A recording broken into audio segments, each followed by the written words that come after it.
اللهم صل على سيدنا ومولانا محمد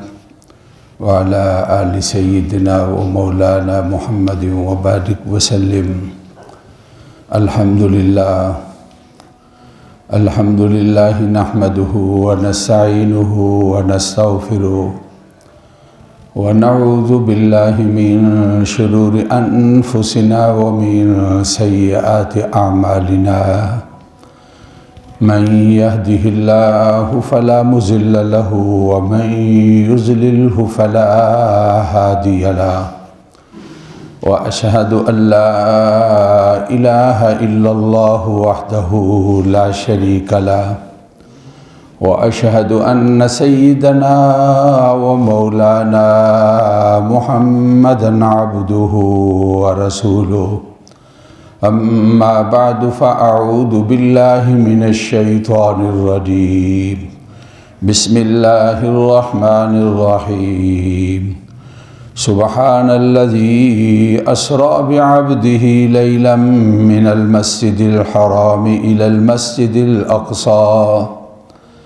الذي باركنا حوله لنريه من آياتنا إنه هو السميع البصير. اللہ ہی کے نام سے شروع کرتے ہیں جو رحمان الرحیم ہے. پاک ہے وہ ذات جس نے سفر کرایا اپنے بندے کو رات کے کچھ حصے میں مسجد حرام سے لے کر مسجد اقصی تک کہ وہ برکتیں رکھی ہیں اس کے پاس تاکہ ہم دکھائیں اپنی نشانیاں. بے شک وہ ذات سننے والی ہے دیکھنے والی ہے. صدق اللہ العظیم وبلغنا رسولہ النبی الکریم. واجب صد احترام معزز سامعین، گزشتہ 2-3 جمعوں سے واقعہ معراج کے بارے میں تذکرہ چل رہا ہے. ہر مسلمان کو اس کے بارے میں کچھ نہ کچھ پتہ ہے. جب معراج شریف کا نام بولا جائے تو ان کو ایک خاکہ ذہن کے اندر آتا ہے. اس کا مطلب ہمارے آقا سرکار دو عالم فخر دو عالم امام الانبیاء محمد الرسول اللہ صلی اللہ علیہ وسلم کا ایک سفر نامہ ہے جو آپ نے رات کے کچھ حصے میں مکہ معظمہ سے بیت المقدس تک اور پھر اس کے بعد آسمانوں کی طرف سفر کیا. اس سفر کو واقعہ معراج کہا جاتا ہے. اس کے بارے میں گزشتہ 2 جمعوں کے اندر کچھ تذکرہ ہوا تو میں اب اس کو آگے تھوڑا سا چلانا چاہتا تھا کہ واقعہ معراج کے اندر رسول اللہ صلی اللہ علیہ وسلم نے اس سفر نامے کے اندر یا اس سفر کے اندر کن کن چیزوں کا مشاہدہ کیا ہے. جو سفر نامہ ہوتا ہے نا، اس کے اندر بڑی حکمت کی باتیں ہیں. مجھے سفر نامہ پڑھنا اور سفر نامے کے اندر غور اور فکر کرنا، مجھے اس کے بارے میں بڑی لذت آتی ہے اور اس کے اندر سفر نامے کے اندر بڑی معلومات ہوتی ہیں. ہمارے استاد مکرم کا ایک سفر نامہ ہے جس کو جہاں دیدہ کہا جاتا ہے. پھر اس کا دوسرا حصہ بھی آیا تو آپ نے دنیا کے بہت سارے ملکوں کا سفر کیا اور اس سفر کے اندر جو آپ کے مشاہدات اور ان ملکوں کے بارے میں جو اسلامی ایک خاکہ یا اسلامی ایک تصور بنتا ہے یا معاشی بنتا ہے یا وہاں کے جو حالات بنتے ہیں ان کے بارے میں حضرت نے بڑے واضح طریقے کے ساتھ بڑے مختصر انداز کے ساتھ حضرت نے اس کو بیان کیا ہے. اور مغرب کا کوئی ملک ہو یا کسی اور طرف کا کوئی ملک ہو، اس کے بارے میں کچھ حالات جاننے ہوں اور وہاں کی معلومات لینی ہو اور وہاں کی طرف سفر کرنا ہو اور معلومات پہلے سے کچھ لینی ہو تو حضرت کا سفر نامہ اس کے بارے میں بہت زیادہ بہترین کتاب ہے. اس طرح اور بہت سارے بزرگ شیخ سعدی ان کی کتاب ہے گلستہ اور بوستہ، گویا کہ یہ سفر نامہ ہے، اور آپ نے جو سفر کے اندر مشاہدات کیے ان کا اپنے انداز کے اندر تذکرہ کیا، اور بڑی حکمت کی اور بڑی دانائی کی اس کے اندر باتیں ہیں۔ اللہ کی کتاب قرآن مجید کے اندر اللہ تعالیٰ نے حضرات انبیاء کے سفر کو بیان کیا ہے، اور جس نبی کا سفر نامہ اللہ تعالیٰ نے بڑی تفصیل کے ساتھ بیان کیا، ان کا لقب کلیم اللہ ہے، اور ان کو حضرت موسیٰ علیہ الصلاۃ والتسلیمات کہا جاتا ہے، اور اللہ تعالیٰ کے بڑے نبی ہیں، اور بنی اسرائیل کی طرف اللہ نے بھیجا تھا، اور ان کے مقابلے کے اندر اسلام اور مسلمانوں کا بڑا دشمن ہے جس کو فرعون کہا جاتا ہے، اس کے مقابلے کے اندر ہے۔ چنانچہ آپ کا یہ سفر نامہ کہ مصر سے آپ نے سفر کیا، مدین پہنچے، اور پھر اس کے بعد آپ وہاں سے واپس ہوئے،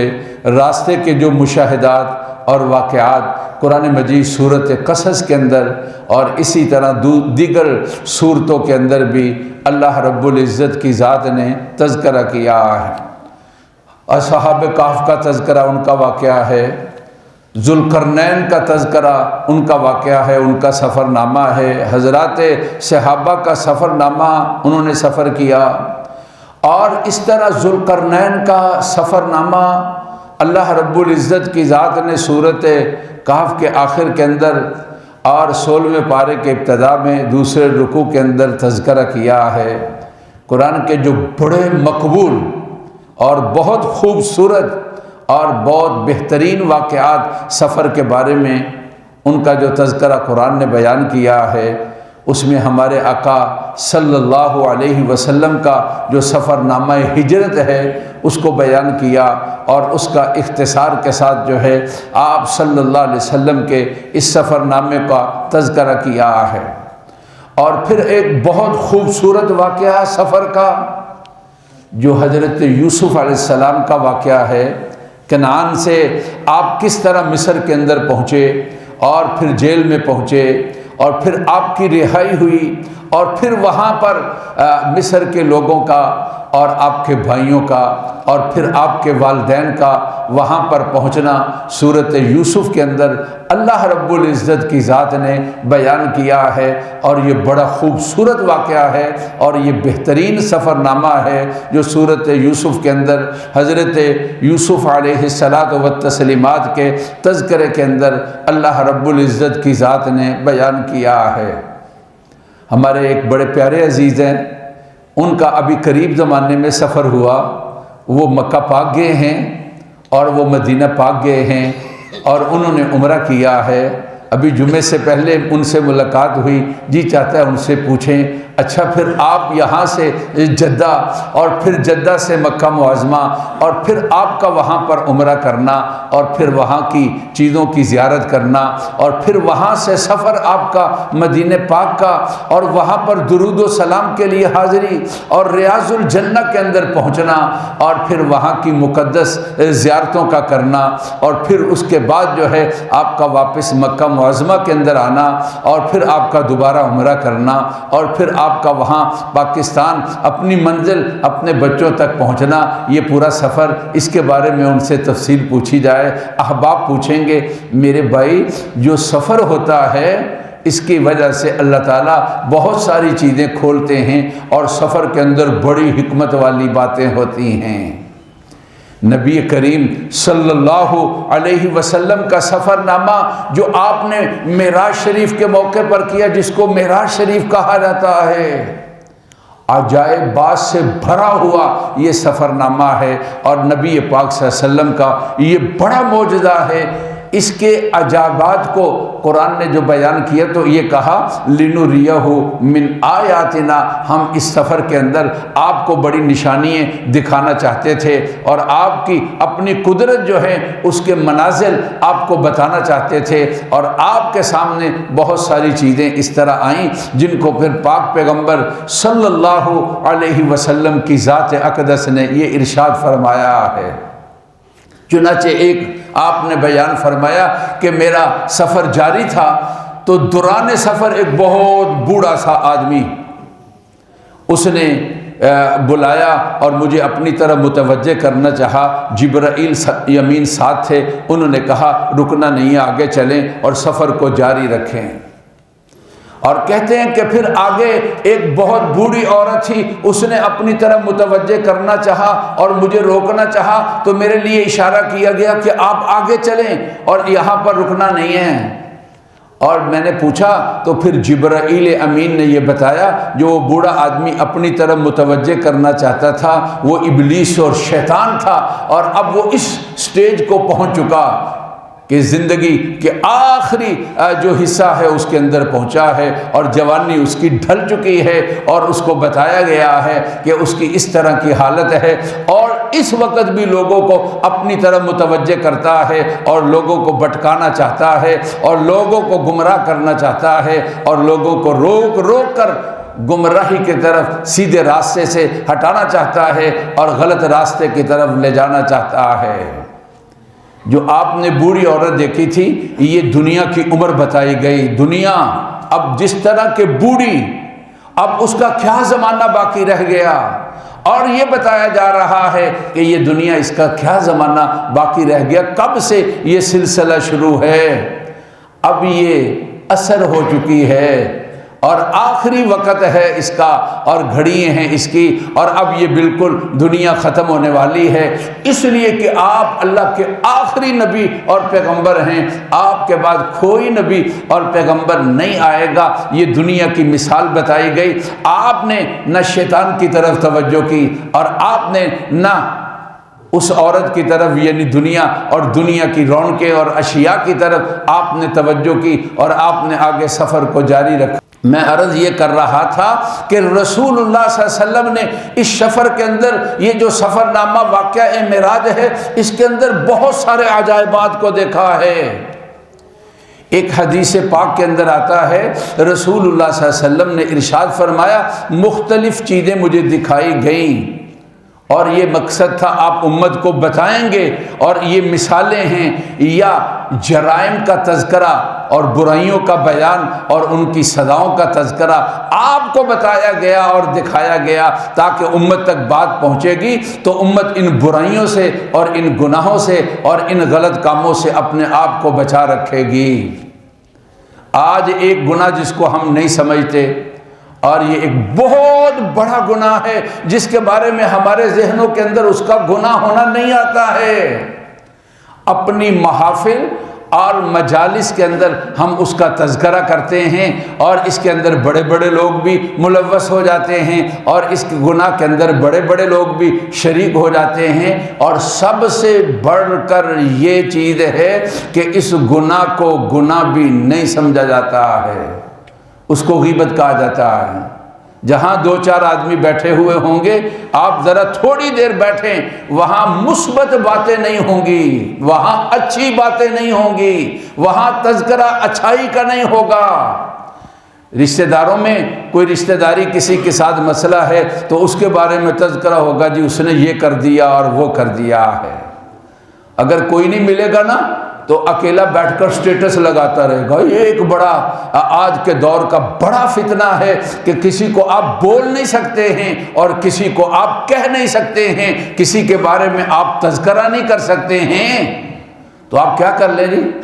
سٹیٹس لگا لیں، خود ہی اس تک پہنچ جائے گا، تیری معافی ضمیر اور تیری بات اس تک پہنچ جائے گی، اور تیری بات کو وہ جان لے گا، اور تیرا معافی ضمیر جو ہے تیرے دل کی بات وہ جان سکے گا۔ یہ بھی ایک بہت بڑا فتنہ ہے۔ میں نے کیا کہا کہ رسول اللہ صلی اللہ علیہ وسلم نے یہ ایک ایسی غلطی ہے اور ایسا گناہ ہے، اس کو ہم گناہ نہیں سمجھتے، اسی لیے رسول اللہ صلی اللہ علیہ وسلم نے فرمایا الغیبت اشد من الزنا، جو غیبت ہے یہ بدکاری سے بھی سخت گناہ ہے۔ اس کی ایک وجہ یہ ہے کہ بدکاری کو کوئی انسان گناہ سمجھے گا، لیکن یہ غیبت اتنا بڑا گناہ ہے، اس کو کوئی گناہ نہیں سمجھتا، اور یہ سمجھتا ہے میں تو ٹھیک بات کر رہا ہوں، اور تو میں تو حق پر ہوں، میں تو صحیح بات کا تذکرہ کر رہا ہوں۔ قرآن مجید نے بھلا کیا کہا ہے کہ اے ایمان والو غیبت سے بچو، یہ ایسا ہے جیسا کہ مردہ بھائی کا گوشت کھانا ہے۔ اور پھر کہا کہ تم فکرہتم، اس کو تم اچھا نہیں سمجھو گے۔ جب اس کو اچھا نہیں سمجھتے تو جب بھائی موجود نہیں ہے تو جب تذکرہ کرتے ہو اور اس کی طرف نشانہ لگاتے ہو اور اس کے بارے میں کوئی تمہارا بیان ہوتا ہے تو تمہیں اپنی زبان کو، اپنے ہاتھ کو، اپنی قلم کو اور اپنے سٹیٹس کو بھی چیک کرنا چاہیے، کہیں ایسا تو نہیں ہے میں کسی کے اوپر وار کر رہا ہوں اور کسی کو نشانہ بنانا چاہ رہا ہوں، اور ایسا تو نہیں ہے میں کسی کی غیبت کرنا چاہ رہا ہوں۔ تو رسول اللہ صلی اللہ علیہ وسلم نے فرمایا میں نے دیکھا کہ ان کے ناخن تانبے کے، کچھ لوگوں کو دیکھا کہ ان کے ناخن تانبے کے ہیں، اپنے چہرے سے اس تانبے والے ناخنوں کے ساتھ گوشت کو نوچتے ہیں اور کھاتے ہیں، اپنے سینوں پر خارش کرتے ہوئے گوشت کو نوچتے ہیں اور کھاتے ہیں۔ کہتے ہیں کہ میں نے جبرائیل سے پوچھا کہ جبرائیل یہ کون لوگ ہیں، یہ کیا ماجرا ہے؟ کہا کہ یہ مثال ہے، یا یوں کہہ لو کہ یہ صدا ہے ان لوگوں کے بارے میں جو اپنی محافل میں بیٹھ کر دوسروں کی برائیوں کا تذکرہ کرتے ہیں۔ آج کوئی محفل ہماری اس سے خالی نہیں ہے۔ آپ بڑی اچھی محفل بھی سمجھیں گے، یا اس کی ابتدا کے اندر کسی کی غیبت ہے، یا درمیان کے اندر کسی کی غیبت ہے، یا انتہا کے اندر اس کی غیبت ہے، اور اس کو آج ہم نے وقت پاس کرنے کا ذریعہ بنا رکھا ہے۔ ہاں میرے بھائی، وقت کو پاس کرنا چاہیے لیکن گناہ کے ساتھ پاس نہیں کرنا چاہیے۔ صبح کو کچھ لوگ واک کرنے کے لیے جاتے ہیں پارکوں کے اندر، اور ذرا سا وقت ملتا ہے تو پھر بیٹھ جاتے ہیں، دنیا جہان کی غیبتیں وہاں پر ہوتی ہیں۔ سو جانے والے وہ بہتر ہیں ان سے جو وہاں بیٹھ کر غیبتیں کرنے والے اور دوسروں کی برائیوں کا تذکرہ کرنے والے اور دوسروں کا برائی کے ساتھ جو ہے وہ نام لینے والے ہیں۔ سو جانے والے بہتر ہیں۔ اگر انہوں نے صبح کی بہترین آب و ہوا سے جسمانی فائدہ حاصل نہیں کیا، اگرچہ یہ محرومی ہے، لیکن انہوں نے اپنے کو گناہ سے بھی بچا لیا کہ صبح کی ابتدا غیبت کے ساتھ اور بڑے گناہ کے ساتھ، جو بڑے بڑے گناہ ہیں، کبیرہ گناہ جن کو بڑا گناہ کہا جاتا ہے، ان بڑے بڑے گناہوں میں سے قرآن مجید نے ارشاد فرمایا لا یغتب بعضکم بعضا، اے ایمان والو کوئی دوسرے کی غیبت نہ کرے۔ ایحب احدکم ان یاکل لحم اخیہ، کوئی گوشت اپنے بھائی کا کھانا پسند کرتا ہے، فکرہتموہ، اس کو اچھا نہیں سمجھتے تو پھر بچو اپنے آپ کو اور بچاؤ اپنے آپ کو اپنے بھائی کے گوشت کھانے سے۔ یہ غیبت کا کرنا اپنے بھائی کا گوشت کھانا ہے۔ تو معراج شریف کا جو واقعہ آپ صلی اللہ علیہ وسلم نے جو مشاہدات کیے ہیں، میں نے کیا کہا کہ سفر نامے کے اندر بڑی حکمت والی باتیں ہوتی ہیں۔ سفر ہیلہ ظفر، کامیابی کا ذریعہ ہے، اور لیکن میرے بھائی کوئی سفر ایسا ہونا چاہیے جو صحیح سفر ہونا چاہیے، ایسا نہیں کہ تباہی اور بربادی والا سفر ہونا چاہیے۔ آپ کو یاد ہو 6-8 جمعے پہلے میں نے جو واقعہ پیش آیا تھا یونان کی طرف کشتی، میں نے تذکرہ کیا اور دکھ کا اظہار کیا۔ اب یہ مراکو میں واقعہ پیش آ گیا، جو لوگ وہاں بچے ہیں ان کے حالات کو آپ سنیں، اور نوجوانوں سے میں کہوں گا کانوں میں ہاتھ لگائیں، خدا کے لیے اپنے آپ کو اس طرح ضائع نہ کریں اور اس خود کشی کے اندر اپنے کو مبتلا نہ کریں، اور ایسا زخم اپنے باپ کو بڑھاپے کے اندر اور اپنی ماں کو بڑھاپے کے اندر، اپنے بہن بھائیوں کو ایسا زخم نہ دیں جس کے ساتھ وہ ساری زندگی اس زخم سے باہر نہ نکل سکیں۔ اتنے خوفناک قسم کے حالات ہیں ان لوگوں کے۔ مراکو کے اندر جو کشتی میں تھے 40 کے قریب ہمارے پاکستانی نوجوان، ان کو وہاں قتل کیا گیا اور ان کی نعشوں کی جو بے حرمتی کی گئی، بیمار ہونے پر ان کو اٹھا کر پانی کے اندر پھینک دیا جاتا اور ان کو مار کر پہاڑوں کے اندر پھینک دیا جاتا، جن کے گوشت کو درندوں نے اور جن کے گوشت کو اور جن کی لاشوں کو وہاں کے جانوروں نے کھایا ہے۔ پیسے بھی دینے اور اپنے آپ کو اس طرح تباہی اور بربادی کے اندر مبتلا کرنا، یہ سفر نامے انسان کے لیے بہت بڑا عبرت کا نشان ہے۔ رسول اللہ صلی اللہ علیہ وسلم کا واقعہ معراج بھی سفر نامہ ہے، اس میں آپ نے بہت ساری چیزوں کا مشاہدہ کیا۔ ان میں سے ایک آپ نے یہ مشاہدہ کیا کہ تانبے کے ناخن اپنے سینوں کو اور چہروں کو نوچتے ہیں اور اس گوشت کو کھاتے ہیں، اور بتایا گیا یہ ان کے بارے میں آپ کو مثال دی جا رہی ہے جو لوگوں کی غیبتیں کرنے والے ہیں۔ غیبت کا معنی یہ ہے کسی کا تذکرہ اس کی عدم موجودگی میں برائی کے ساتھ، اس کو غیبت کہا جاتا ہے۔ اگر کوئی لیڈر، سیاسی پارٹی کا آدمی،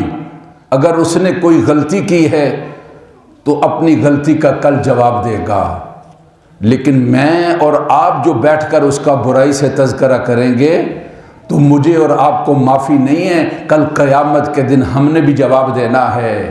کسی نے پوچھا حجاج بن یوسف بہت بڑا ظالم گزرا ہے اسلامی تاریخ میں،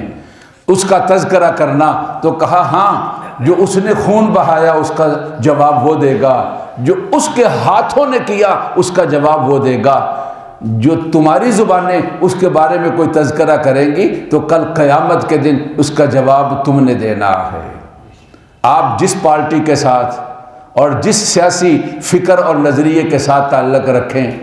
لیکن دوسرے کے لیڈروں کو اور کارکنوں کو اور اس پارٹی کے افراد کو کوئی اس طرح کی بات کہنا، کوئی ہو سمجھ لے اللہ کے حضور پیشی ہوگی اور مجھے جواب دینا پڑے گا کہ یہ میسج، یہ جو پیغام اور یہ سلسلہ اور یہ گفتگو تم نے کی، اس کا جواب دو، تیرے پاس کیا ہے۔ تو رسول اللہ صلی اللہ علیہ وسلم نے اپنے اس سفر نامے کے اندر اور بھی کئی چیزوں کا مشاہدہ کیا، انشاءاللہ تذکرہ چلے گا۔ اللہ اس جان اقدس پر اپنی کروڑہا رحمت نازل فرمائے۔ جتنی عبرت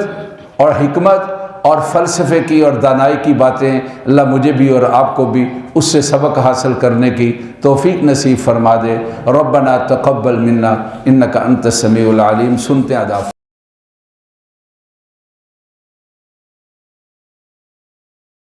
الحمد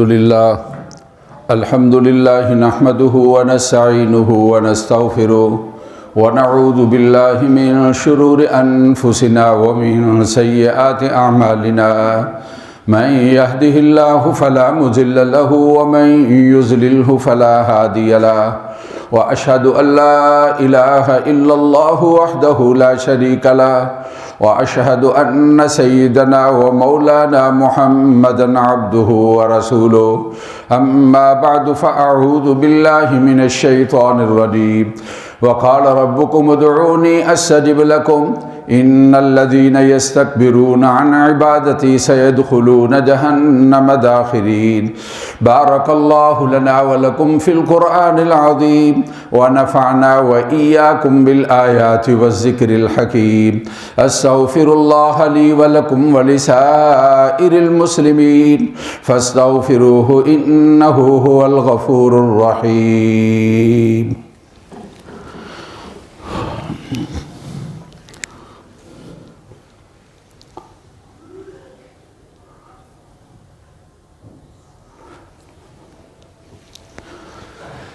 اللہ تعالیٰ مریضوں کو صحت نصیب فرمائے، جو بچے تعلیم میں ہیں اللہ کامیاب فرمائے، کام کاج کی پریشانی ہیں طیب حلال رزق کا اللہ انتظام فرمائے۔ اللہ ہم سب کو رمضان المبارک اور اس کے روزے نصیب فرمائے۔ الحمدللہ نحمده ونستعینه ونستغفره ونعوذ باللہ من شرور انفسنا ومن سیئات اعمالنا، من يهده الله فلا مضل له ومن يضلل فلا هادي له، واشهد ان لا اله الا الله وحده لا شريك له، واشهد ان سيدنا ومولانا محمدا عبده ورسوله، اما بعد فاعوذ بالله من الشيطان الرجيم، ان الله وملائكته يصلون على النبي يا أيها الذين آمنوا صلوا عليه وسلموا تسليما۔ اللهم صل على سيدنا ومولانا محمد عبدك، وصل على المؤمنين والمؤمنات والمسلمين والمسلمات، وبارك على سيدنا ومولانا محمد وأزواجه وذرياته۔ قال النبي صلى الله عليه وسلم: ارحم امتی بامتی ابو بکر رضی اللہ تعالی عنہ واشدهم فی امر اللہ عمر رضی اللہ تعالی عنہ واصدقهم حیاء عثمان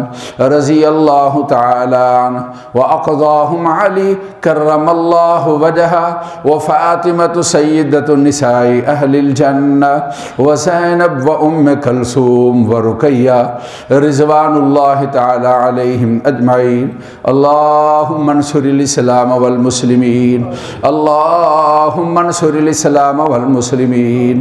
ان اللہ یأمر بالعدل والاحسان وایتاء ذی القربى وینہی عن الفحشاء والمنکر والبغی یعظکم لعلکم تذکرون فاذکرونی اذکرکم واشکروا لی ولا تکفرون۔